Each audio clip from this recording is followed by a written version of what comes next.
Laurent Barthélémy, bonjour. Bonjour madame. Merci d'avoir accepté notre invitation. Vous êtes le vice-président d'Acto. Et il est vrai qu'à Mayotte, Acto, on ne connaît pas encore bien, on est plus habitué à Opcalia. Alors comment on est passé d'Opcalia à Acto? Puisque c'est la même structure en réalité. C'est pas tout à fait la même structure, parce qu'on est passé c'est la même structure en général sur Mayotte. Oui. Alors on est passé de tout ça à cause ou grâce à la formation, à la loi de 2018, de septembre 2018, qui a transformé le système de la formation et surtout le système de financement de la formation. Donc effectivement, nous sommes passés vers avril 2019 à Acto, qui est aujourd'hui le financeur et l'OPCO unique sur Mayotte. Alors, OPCO, financeur, pour les gens qui cherchent à comprendre, ça veut dire quoi? Comment fonctionne la formation professionnelle? La formation très simplement, comme partout en France, les entreprises payent une contribution à l'État, l'État, via un organisme qui s'appelle France Compétences, le redistribue pour partie, pas entièrement, mais pour partie, tant pour les demandeurs d'emploi, tant pour l'apprentissage, tant pour la formation des salariés, vers les OPCO, donc vers Acto, vers plusieurs OPCO, dont Acto, mais le seul est ici à Mayotte. Ouais. Et qui, Acto, le redistribue aux entreprises pour la formation des salariés. Alors, vous, Acto, à Mayotte, c'est uniquement la formation des salariés? Alors, pas que. Oui. C'est aussi la formation des demandeurs d'emploi, oui. Le financement de la formation des demandeurs d'emploi en relation avec les organismes de formation. C'est le financement de l'apprentissage. Tout l'apprentissage passe par Acto. Tout le financement de l'apprentissage, quand une entreprise choisit de faire l'effort de prendre un apprenti dans son entreprise, c'est Acto qui finance la formation. Alors pas les aides dont on parle de l'État, mais la formation, c'est Acto qui le finance. Et le financement de la formation des entreprises de moins de 50 salariés. Alors, pourquoi moins de 50 salariés? Parce que la loi est ainsi faite. À un moment donné, il y a un choix qui a été fait de moins de cotisations pour les entreprises de plus de 50 salariés, en disant il y a la responsabilité de l'entreprise et donc on va moins cotiser, donc on aura moins derrière. Et aujourd'hui, la loi nous flèche vers cette formation des moins de 50 salariés. Alors, prenons un cas concret. Un chef d'entreprise qui peut nous écouter dans sa voiture, par exemple, se dit « Ah là là, mais moi, j'aimerais bien que mon collaborateur untel devienne meilleur en dressage de plans. Enfin, en tout cas, il lui manque une compétence pour être un excellent professionnel. » Comment ça se passe? Alors, deux solutions existent ici à Mayotte, ou 3 ou 4, parce qu'on peut passer ou par Acto directement, bien évidemment, mais aussi par l'organisme de formation qui connaît très bien le système de son organisme de formation, mais aussi le système du financement. Donc les relations se font très rapidement. Et enfin, il y a une plateforme informatique, bien évidemment, où l'entreprise a accès directement et peut choisir et faire en ligne son financement. Mais c'est moins pratique. Donc ça veut dire que la formation pour faire les plans ou autre chose coûte une certaine somme, puisqu'on a choisi que cette personne devait être formée chez un tel, parce que pour 1000 raisons, enfin c'est un choix d'un chef d'entreprise, il vous appelle ou il prend contact avec vous, il dit voilà, moi je cotise tous les ans, je souhaite que mon salarié un tel puisse bénéficier de la formation X dans tel organisme de formation, vous validez systématiquement? Alors pas systématiquement, il faut que l'organisme de formation réponde à une certaine qualification, puisque l'État a mis en place... C'est Calliope. C'est Calliope, donc si l'organisme de formation répond à Calliope, si on rentre dans le cadre des coûts de prise en charge, parce qu'il n'est pas question non plus de financer des formations à 300 € si elles en valent 40,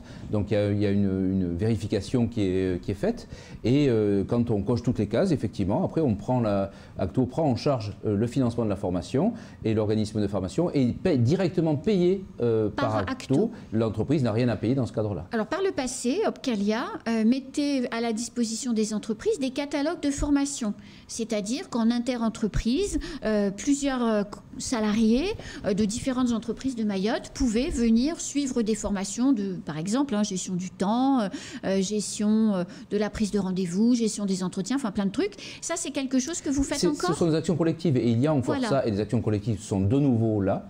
avec une enveloppe financière maximale par entreprise. Donc on peut s'inscrire dans ces informations collectives et ces formations collectives, bien évidemment, et les organismes de formation sont là pour ça, et nous et Acto aussi, parce qu'aujourd'hui l'équipe d'Acto sur Mayotte, c'est 10 personnes aujourd'hui. Peut-être 11 demain, donc on a vraiment renforcé les équipes, et avec des équipes sur le territoire, avec un directeur d'Acto qui est présent en permanence sur le territoire.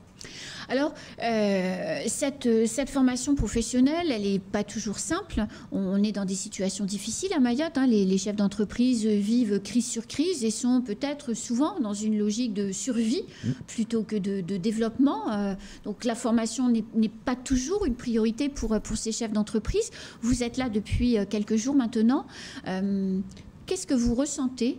Comment vous percevez que les chefs d'entreprise locaux comment ils considèrent la formation? Alors d'abord la formation, aujourd'hui, il y a deux choses. C'est la formation des salariés qui sont en place. Oui. Et là c'est un vrai sujet parce que savoir comment on remplace. Alors dans le cadre de la prise en charge, on prend aussi une partie du salaire en charge. Dans le cadre de la formation, quand le salarié s'en va en formation, on prend une partie du salaire, donc c'est important, ça permet ou de le remplacer ou de ne pas perdre d'argent sur les horaires qui sont alloués à la formation. Mais il y a aussi l'apprentissage, et quand je vois le nombre de jeunes qu'il y a sur ce territoire, j'ai cru entendre plus de 50% de la population à moins de 20 ans. On touche là du doigt le sujet de l'apprentissage et de l'alternance en elle-même. Donc il y a vraiment ce sujet-là. C'est aussi un des sujets pour lesquels vous êtes ici, je crois. C'est aussi pour un de ces sujets-là, sachant que l'État aujourd'hui garantit l'intégralité de la prise en charge des contrats d'apprentissage. Il n'y a pas de plafond de savoir ce qui je vais être pris en charge, pas pris en charge, non. Dès lors qu'on décide de prendre un apprenti, de toute façon la formation aujourd'hui est prise en charge et financée, c'est une garantie. Alors, comment vous envisagez le développement justement de cet apprentissage pour lequel vous êtes venu? Eh bien, on a fait tout un tas, on aura demain tout un tas de communication à destination des jeunes, mais aussi à destination des entreprises. Oui. On travaille avec le SMA, que l'on verra demain matin. J'ai vu en passant qu'il y avait leur camion là sur la place en face du bateau, de la barge, et c'est à force, et d'autres organismes de formation, la Chambre des métiers qu'on a rencontré hier fait aussi de la promotion, fait aussi des associations avec certains centres de formation en métropole. Oui. Et à ce titre-là, aujourd'hui, nous avons... Justement sur l'apprentissage. Justement sur l'apprentissage, et à ce titre-là, nous avons, en plus de ce que le conseil départemental fait, en plus de ce que la DOM fait, l'État, nous avons mis en place un forfait mobilité pour les apprentis et les jeunes de Mayotte, à la fois pour aider au départ mais aussi au retour s'ils le souhaitent, de ces apprentis qui s'en vont en stage en métropole. Et aujourd'hui on a doublé, donc c'est-à-dire qu'on est à 3 000 € d'aide supplémentaire de l'ensemble des aides pour venir et inciter des jeunes à aller 4 semaines en stage et revenir finir leur formation à la Chambre des métiers ici à Mayotte. Il y a combien d'apprentis à peu près aujourd'hui à Mayotte? On a fait, parce qu'on a le chiffre 2021, pas 2022, oui. On est à 700 apprentis. 700 apprentis, on était à 200 en 2020. Donc ce qui veut dire qu'il y a 700 jeunes qui sont en formation dans un centre de formation agréé à l'apprentissage, oui, bien sûr. Et en apprentissage, donc ils apprennent le reste du temps, le métier, ils partagent leur temps entre la classe et l'entreprise pour apprendre leur métier. Vous misez avec la convention que vous allez signer tout à l'heure avec le conseil départemental, vous misez d'augmenter à combien? Parce que souvent on dit que le jeune dans l'entreprise, quand il a été pris en apprentissage, il reste après derrière. Enfin, il n'y a pas de chiffre derrière. La seule chose, c'est qu'on a la chance sur ce territoire, et il faut transformer certaines difficultés en chance à un moment donné, d'avoir beaucoup de jeunes. Et c'est beaucoup de jeunes-là qui méritent aussi, qui méritent une formation, qui méritent un travail, qui méritent plein de choses. De réussir leur vie. De réussir leur vie, de s'intégrer pleinement sur leur territoire. C'est donner cette chance-là via l'apprentissage, c'est un vrai sujet. Et demain avec le conseil départemental qui doit aussi travailler sur l'orientation et aussi l'éducation nationale qui doit travailler sur l'orientation. tous ces partenariats avec tous ces organismes-là doivent monter vers plus d'apprentissage demain, doit monter vers plus de qualification pour nos jeunes, doit monter vers plus de mise à l'emploi et de retour et de salariés in fine pour les entreprises pour que le développement de Mayotte soit plus important. De manière générale, en France, pas simplement à Mayotte, l'apprentissage est-il un levier de l'insertion dans le travail plus efficace peut-être qu'une formation classique dans une salle? C'est pas l'ancien apprenti que je suis qui va vous dire le contraire.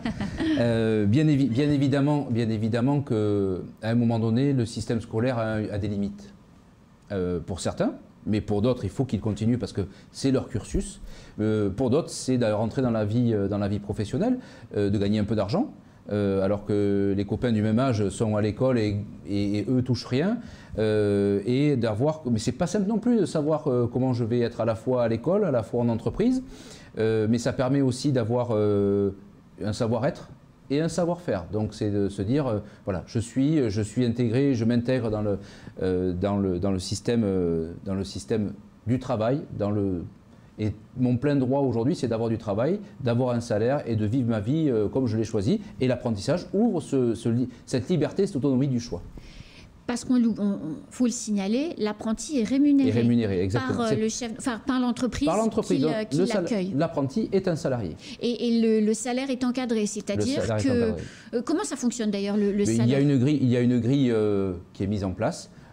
Sur un pourcentage du SMIC, oui. Bien évidemment par rapport à l'employeur, dans la mesure où il n'est pas à 100% du temps dans l'entreprise, oui. Ce n'est pas 100% du salaire. Puis il n'est pas encore un professionnel aguerri. Il n'est pas un professionnel aguerri, donc il y a tout ce temps-là qui est prévu sur un pourcentage de SMIC qui est en fonction de l'âge, 16 ans, 17 ans, 18 ans, 20 ans, 21 ans.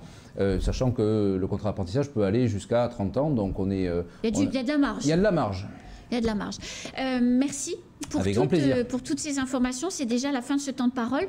Bon courage pour la signature tout à l'heure. Et j'espère peut-être une dernière question pour les téléspectateurs et les auditeurs qui nous auraient écoutés, qui sont chefs d'entreprise, qui ont envie de se lancer dans l'aventure de l'apprentissage. Vers quelle porte se tourner ? Alors, on va où? On va à acto.fr déjà et on retrouvera Acto à Mayotte. Oui. Et on a des opératrices qui sont là, qui répondront largement au téléphone, il n'y a pas de difficulté. Sinon, on trouve toutes les informations sur acto.fr, mais Pôle emploi connaît, les missions locales connaissent, les organismes de formation connaissent également. Il n'y a pas de limite, il faut poser des questions et de toute façon, on arrivera toujours au même tuyau et toujours la même réponse. Donc il faut, et au conseil départemental aussi qui va faire cette orientation-là. Donc il faut absolument poser des questions, ne pas hésiter et se renseigner pour décider. Exactement. Merci beaucoup, monsieur Avec grand plaisir. À bientôt. Bonne journée. Bonne journée. C'est la fin de ce temps de parole. Tout de suite, la suite de nos programmes.